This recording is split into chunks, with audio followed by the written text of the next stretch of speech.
अत्यधिक धूप में राम बहादुर धरती से जूझते हैं। पसीने की हर बूंद उनके अटूट संकल्प का प्रमाण है। दो बैल राम बहादुर के साथ सद्भाव से चलते हैं। उनका साझा श्रम ग्रामीण दृढ़ता का एक चित्र चित्रित करता है। गांव का मुखिया आता है। उसकी चौकस निगाह राम बहादुर के अथक प्रयासों को स्वीकार करती है। राम बहादुर, हो सकता है कि तुम्हारे हाथ में सोना न हो, लेकिन तुम्हारा पसीना उसे सोने की तरह चमका देता है, मुखिया घोषणा करता है। राम बहादुर रुक जाता है। मुखिया के शब्द उसके भीतर फिर से जोश की चिंगारी जलाते हैं। प्रेरित होकर राम बहादुर अपने परिश्रम पर लौटता है।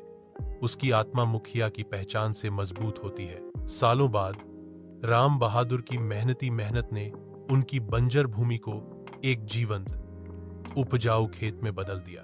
फसलें ऊंची और हरी हैं, जो उनकी अटूट समर्पण और लचीलेपन का प्रमाण है। ग्रामीण राम बहादुर के चारों ओर इकट्ठा होते हैं। उनके चेहरे उनकी उपलब्धि के लिए प्रशंसा और सम्मान से चमक रहे हैं। वह मुस्कुराता है।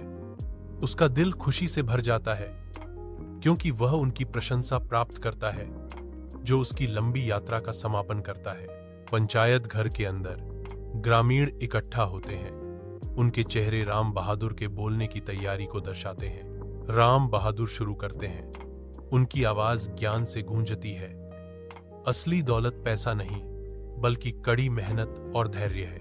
उनके शब्द हवा में लटके हुए हैं। प्रत्येक शब्दांश स्थायी मूल्यों का प्रमाण है।